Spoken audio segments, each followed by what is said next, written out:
यही वो नीट का क्वेश्चन है जिसने इस बार सभी बच्चों को परेशान किया और काफ़ी कंट्रोवर्सी क्रिएट करी, क्योंकि जो हमारा जो थॉट प्रोसेस है नीट को लेकर कि नीट में एक पर्टिकुलर तरह के क्वेश्चंस ही आएंगे, तो हम अपनी तैयारी को भी उसी हिसाब से रखते हैं और हमारी एक्सपेक्टेशन होती है कि क्वेश्चन इस तरीके से आएंगे ताकि हम उस क्वेश्चन को एक स्टिपुलेटेड टाइम में पढ़ सकें, समझ सकें, सॉल्व कर सकें और फाइनली उसको बबल शीट को भर सकें। बट जहाँ तक इस क्वेश्चन का कंसर्न है, ये क्वेश्चन उस कैटेगरी में नहीं है। एक्चुअली प्रॉब्लम यहाँ पे ये है कि जब हम फिजिक्स को पढ़ते हैं तो हम फिजिक्स को पढ़ने के साथ साथ एक और ऑब्जेक्टिविटी ऐड कर लेते हैं as per hour Indian educational scenario. वो ये है कि हम फिजिक्स को फिजिक्स के लिए नहीं पढ़ते, हम फिजिक्स को एग्जाम क्रैक करने के पॉइंट ऑफ व्यू से पढ़ते हैं। तो ऐसा करने से कई बार बहुत प्रॉब्लम्स खड़ी हो जाती हैं, जिसका ये करंट में ये क्वेश्चन एग्जांपल है। क्योंकि हमारी एक्सपेक्टेड जो सिचुएशन है क्वेश्चंस के लिए, जो हमारी एक्सपेक्टेशन है वो यही है कि इसी तरह से क्वेश्चन आएंगे, और वो एक तरह से ज़रूरी भी है, क्योंकि under the given circumstance unless आपकी ऑब्जेक्टिविटी क्लियर ना हो तो इट्स वेरी डिफिकल्ट कि आप चीज़ों को अच्छी तरह से समझ पाएं, याद कर पाएं और फाइनली इस कट थ्रोट कंपटीशन में अपनी जगह बना पाएं, राइट?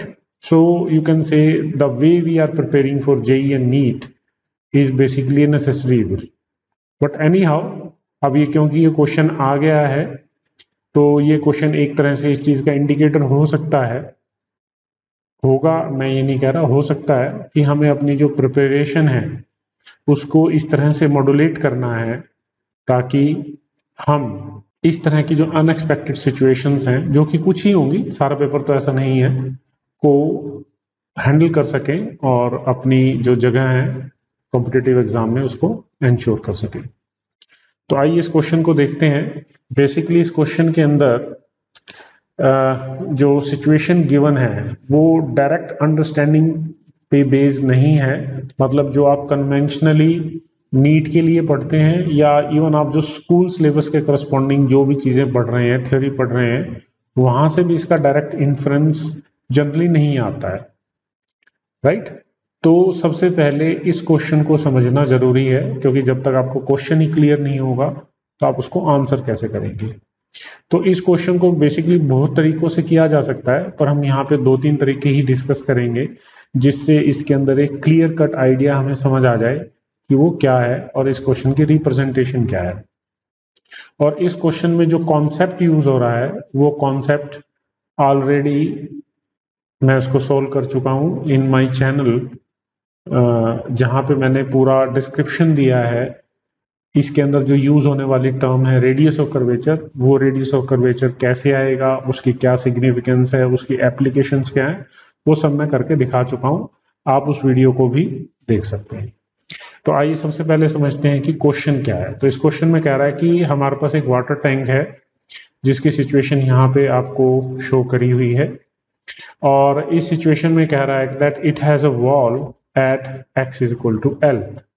यहाँ पे एक दीवार है और इस तरफ लेफ्ट में कुछ कंटेनर है, राइट? लेफ्ट में इस तरफ कंटेनर है और यहाँ पे एक वॉल है, and that can be very wide in the z direction. तो जो वॉल है वो z डायरेक्शन के अंदर एक्सटेंडेड है। तो इस चीज को हम थोड़ा ऐसे समझ लेते हैं, बना के देखते हैं कि वो क्या कहना चाह रहा है। x इक्वल टू l पे एक वॉल एक्सटेंडेड है, राइट? तो ये x इज इक्वल टू 0 है, ये x is equal to l है और ये वॉल एक्सटेंडेड है इस तरफ। और जो फ्लूइड है, फ्लूइड को इसने इस तरह से शो किया, राइट? तो यहाँ पे ये पॉइंट जो शो हो रहा है, ये यहाँ वॉल को टच कर रहा है और इस कर्वेचर को एक्सटेंड किया, हॉरिजॉन्टल के साथ एंगल बनाया theta naught, right? And this z is very large, so this is in z direction, positive z, negative z कहें, पॉजिटिव नहीं, negative z. Okay, and that z is very large. So assuming that z is equal to d, right? A very large size. Now when this container is filled with a liquid of surface tension S and density rho, the liquid surface makes an angle theta naught, जो कि हमने यहाँ show कर दिया है, और साथ में इसने थीटा नॉट पे कंडीशन लगा दी है that this theta naught tends to 0, means it is very much less than 1, with the x-axis at x equal to L. If y is a function of x and y is representing the height of the surface, तो आप यहाँ पे देखें इस point से लेके यहाँ तक जब आप जा रहे हैं तो कुछ हाइट राइज हो रही है, there is a rise in height, उसको उसने y से रिप्रेजेंट किया है. Then the equation of y is, तो फिर आपसे पूछ रहा है कि जो y की इक्वेशन है वो क्या होगी, पर यहाँ पे जो चॉइसेस दी हुई हैं, चॉइसेस को भी आपको ध्यान से देखना पड़ेगा. तो यहाँ पे जो सरफेस की हाइट है उसको ये y से रिप्रेजेंट कर रहा है, तो कह रहा है कि इसके बेसिस पे इन ऑप्शंस को बताइए. साथ में नीचे कंडीशंस भी दी हुई हैं that you can approximate because theta is very small, so theta can be written as sin theta and correspondingly it can be written as tan theta, and we know that that is dy by dx, so basically this is slope, right? तो question में हमें क्या समझ आ रहा है, question में क्या पूछ रहा है, एक ये वाला जो पार्ट है पार्ट नंबर 4, ये तो क्लियर दिखाई दे रहा है कि ये डायरेक्टली स्लोप ही है. वो ये कह रहा है कि इस कर्वेचर का जो स्लोप है that we can represent like that. But जो ये बाकी ऑप्शन है जो कि डबल डेरिवेटिव है y का विद रिस्पेक्ट टू x, या आप कहें कि स्लोप का ही वेरिएशन है, यहाँ पे d square y by d x square को आप ऐसे ले सकते हैं d by d x times the slope. Slope means d y by d x. तो बेसिकली वो इन बाकी ऑप्शंस में स्लोप का वेरिएशन पूछ रहा है आपसे कि अलग अलग पॉइंट्स पे, सपोज एक पॉइंट ये P है, ये एक पॉइंट Q है, तो P पॉइंट पे स्लोप पूछा और Q पॉइंट पे स्लोप पूछा, तो यहां से P से Q जाने में जो स्लोप का वेरिएशन होगा वो बेसिकली इन बाकी ऑप्शंस में पूछ रहा है. तो इसको करने के कई तरीके हैं, बट इसको फर्दर करने से पहले एक चीज तो यहाँ पे क्लियरली दिखाई दे रही है. आप यहाँ पे ऑप्शन नंबर 4 और ऑप्शन नंबर 3 को अगर ध्यान से देखें तो ये ऑप्शन नंबर 3 और ऑप्शन नंबर 4 बेसिकली सेम है. अगर आप इसको फर्दर डिफरेंशिएट करेंगे इस ऑप्शन नंबर 4 को, तो आप ये देखेंगे कि ये x एलिमिनेट हो जाएगा and you will get this. तो यहाँ से ये बात तो क्लियर है कि 3 और 4, this 3 and 4 can't be the options, क्योंकि हमारा जो पेपर है उसके अंदर हमारे को सिंगल ऑप्शन करेक्ट है, तो उस बेसिस पे हम ये कह सकते हैं कि 3 और 4 तो आंसर नहीं होगा, राइट? अब बचा फर्स्ट और सेकंड, तो इसका मतलब यहाँ पे ये क्लियर है कि हमें वेरिएशन इन स्लोप निकालना है, राइट? वेरिएशन इन स्लोप निकालना है, तो उस चीज को अब हमको यहाँ पे हैंडल करना है. अब यहाँ पे जो ऑब्जर्वेशन है वो ये दिखा रही है कि जैसे जैसे ये जो कर्वेचर है, ये देखो ये जो फ्री सरफेस है इसका जो कर्वेचर है वो चेंज हो रहा है. तो इस कर्वेचर को रिप्रेजेंट करने के लिए हम एक टर्म को यूज करेंगे जो कि मैंने अपने वीडियो के अंदर भी दिखाया है, जिसको कहा रेडियस ऑफ कर्वेचर. क्योंकि कोई भी कर्व्ड पार्ट है, उस कर्व्ड पार्ट को आप किसी भी एक कर्वेचर के साथ, मतलब वो किसी भी एक कर्वेचर का पार्ट होगा, और जब वो कर्वेचर का पार्ट होगा तो उसका कुछ ना कुछ रेडियस भी होगा, तो उससे एसोसिएट कर सकते हैं. So that we can write as 1 plus d y by d x whole square divided by d square y by d x square, and that is raised to the power 3 by 2. So this R is basically representing the curvature, right? ये जब आप इस point से इस point की तरफ move करेंगे तो ये कर्व्ड पार्ट है, तो ये कर्वेचर पाथ है, तो उस कर्वेचर का कुछ ना कुछ रेडियस होगा and that radius is represented by that. अब अगर हम यहाँ पे ध्यान से देखें, यहाँ पे हमारे पास ऑप्शन दे रखा है, यहाँ पे ये वाला ऑप्शन, इस ऑप्शन के अंदर कह रहा है कि जो dy by dx है that will be also, that is also small and that is equal to tan theta. तो यहाँ पे इस इक्वेशन को अगर हम मॉडिफाई कर दें, r will be equal to 1 plus tan square theta raised to the power 3 by 2 d square y by dx square, right? Now 1 plus tan square theta, we know that that is secant square theta, and that raised to the power 3 by 2 d square y by dx square. So r is basically equal to, now this is secant square theta, because theta is very small, so the value of secant is also corresponding to 1, right? So we can write this as 1 divided by d square y by dx square. So we can write this r to be approximately equal to this result. तो basically अगर आपको ये जो second derivative of y निकालना है with respect to x, या आपको variation in slope निकालना है, तो बेसिकली वो यहाँ पे आपसे रेडियस ऑफ कर्वेचर की ही बात कर रहा है, ठीक है? तो इस कर्व पाथ को देख के, इस कर्व को देख के आपको क्या निकालना है? रेडियस ऑफ कर्वेचर निकालना है। तो ये सबसे एक सिंपलेस्ट सोल्यूशन है इस क्वेश्चन को करने का। तो आइए अब इसको करते हैं। अब अगर आप यहाँ पे देखें कि हम इसके कर्व पाथ को ले लें, ये हमने कर्व पाथ ले लिया, कर्वेचर को कंसीडर कर लिया। तो जब हम इस कर्वेचर को कंसीडर कर रहे हैं, आप यहाँ पे देखें, सपोज ये कोई एक पॉइंट है, ये कोई दूसरा पॉइंट है, इन दोनों पॉइंट्स के बीच में जो वेरिएशन है दैट इज से y, ओके? तो यहाँ पे एटमॉस्फेयर प्रेशर लगा रहा है P0, राइट? और यहाँ पे भी एटमॉस्फेरिक प्रेशर क्या है?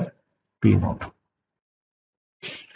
बट इसके इस तरफ, क्योंकि हमें पता है कि जब हम एक्सेस प्रेशर के क्वेश्चंस करते हैं तो it is compressed in this direction, so P0 is greater than P.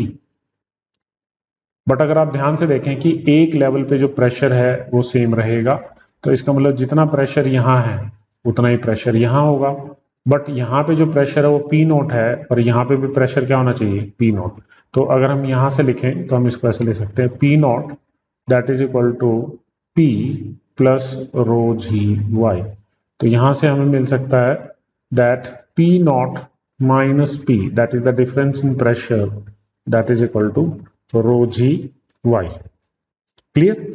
अब क्योंकि ये एक कर्व्ड सरफेस है और इस पॉइंट को अगर हम कंसीडर कर रहे हैं, इस पॉइंट पे, क्योंकि थीटा के करस्पॉन्डिंग यहाँ से पूछ रहा है हमारे से, तो हम यहाँ से लिख सकते हैं that this is the difference in pressure, that is equal to rho g y। अब हमें ये भी पता है कि जो डिफरेंस इन प्रेशर है फॉर अ लिक्विड ड्रॉप, उसको हम क्या लिखते हैं? 2s by r। Now s is the surface tension and r is the radius of curvature. Now that is the formula for a perfect spherical surface. If the surface is not spherical, so you will write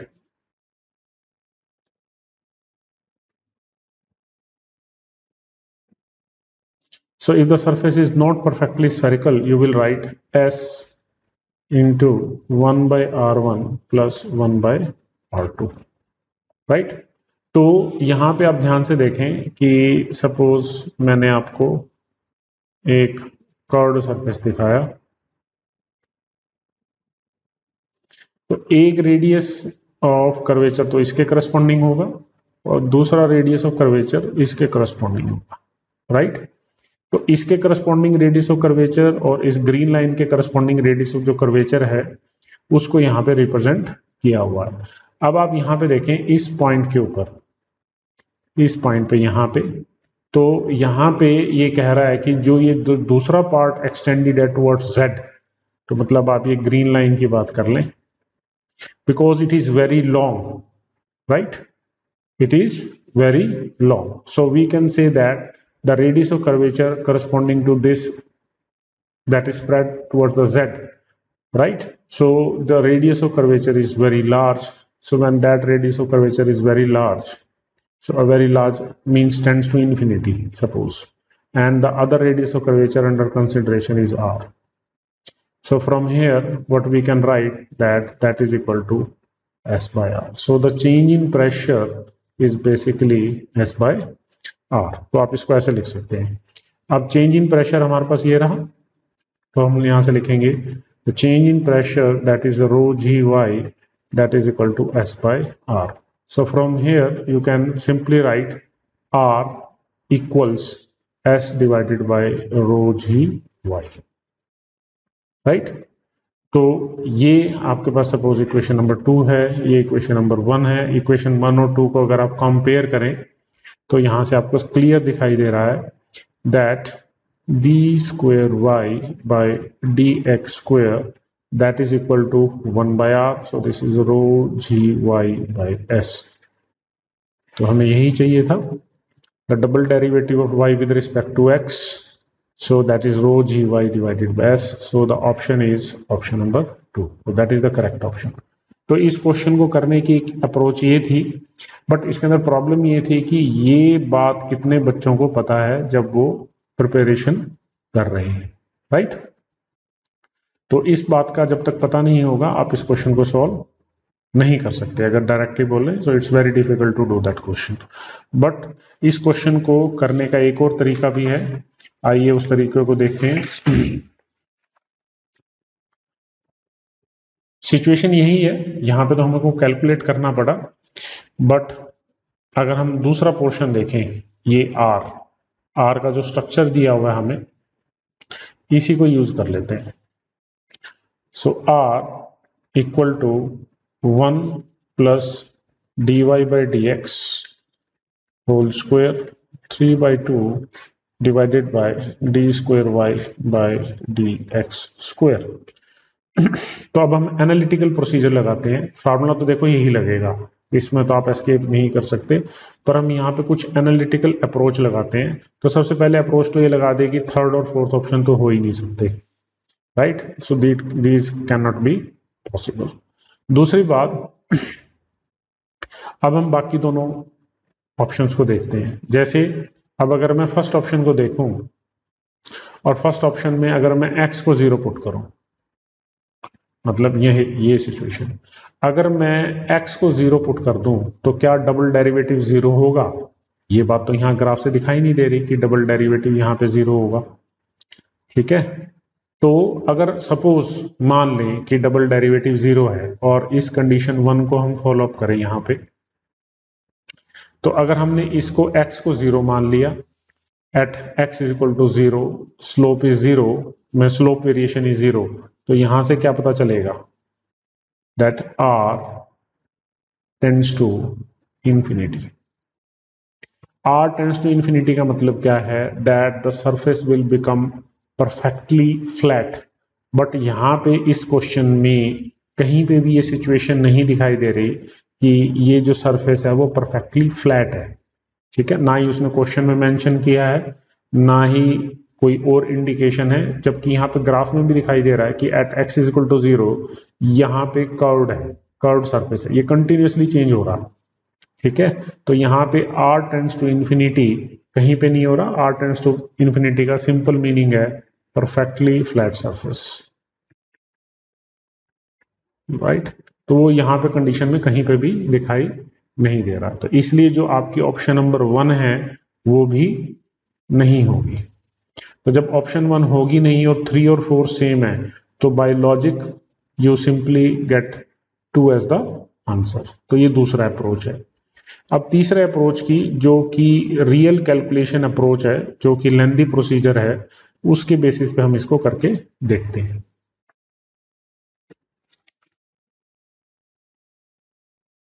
third approach को करने से पहले एक situation को देखें. जब आपने calculus पढ़ना शुरू किया था, हमारे पास एक सिचुएशन थी that if y is a function of x, right? और इसी स्ट्रक्चर को यूज करके हमने लिखा था कि अगर हम x के अंदर वेरिएशन कर दें तो y के अंदर वेरिएशन होगी. तो हमने तब इसको लिखा था f dash x that is equal to dy by dx. पर ये तभी पॉसिबल होगा जब हमने लिखा limit delta x tends to 0, means जब डेल्टा x में वेरिएशन क्या है? बहुत स्मॉल है. तो अगर मैं इसी सिचुएशन को यहाँ पे लिखूं तो मैं लिख सकता हूँ delta y that is d y by d x times delta x. D y by d x basically क्या है? स्लोप। स्लोप को हम एक सिंबल भी दे देते हैं से फाई। तो हमको इस टर्म में सोचना पड़ेगा, राइट। अब जो हमारे पास ये कर्वेचर दिया है, इस कर्वेचर के अंदर आप किसी एक पार्ट को कंसीडर कर लें। सपोज मैंने ये पार्ट कंसीडर कर लिया, राइट। अब जब मैंने इस पार्ट को कंसीडर किया तो सपोज मैं इस पार्ट को यहां बना रहा हूं। सपोज मैंने उसी पार्ट को थोड़ा एक्सटेंड करके दिखा दिया आपको, जबकि वो बहुत ही स्मॉल वेरिएशन है और करस्पॉन्डिंग ये एक्स एक्सिस है।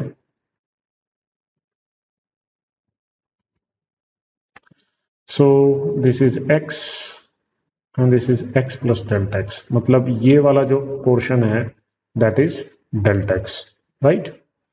नाउ सपोज इस पॉइंट पे और इस पॉइंट पे ये जो एंगल्स हैं हॉरिजॉन्टल के साथ, let this angle is theta 1 and let that angle is theta 2, right। अब होगा क्या कि ये जो कर्वेचर है, ये जो कर्वेचर बन रहा है जो कि एक सरफेस टेंशन फिनोमेना है, तो यहाँ पे जो फोर्सेस ऑपरेशनल हैं ये, let this is the force of surface tension that is acting here and the force of surface tension that is acting here। तो यहाँ पे जो ये कर्व्ड पाथ है, ये कर्व्ड पाथ इन फोर्सेस की वजह से जो इनके जो कंपोनेंट्स बनेंगे यहाँ पे, या जो वर्टिकल कंपोनेंट्स हैं अगर हम उनको देखें, so that is F S sine theta 2 और यहाँ पे लिखेंगे एफ एस साइन थीटा 1। तो इस एलिमेंटल स्ट्रक्चर के ऊपर इन दोनों फोर्सेस का जो नेट इफेक्ट आएगा, वो नेट इफेक्ट इस सेक्शन में जितना भी फ्लूइड है, इस सेक्शन में जितना भी फ्लूइड है, उस फ्लूइड को उसने बैलेंस किया हुआ है। So that is the theme. Clear? जब आपने किसी भी ग्लास ट्यूब के अंदर पानी को डाला था तो जो मेनिस्कस स्ट्रक्चर है वो इस तरह से बनता है, राइट।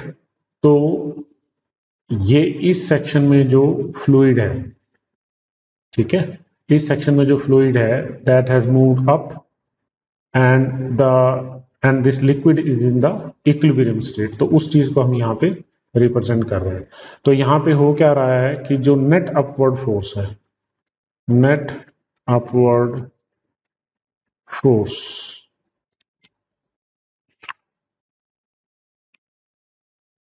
that is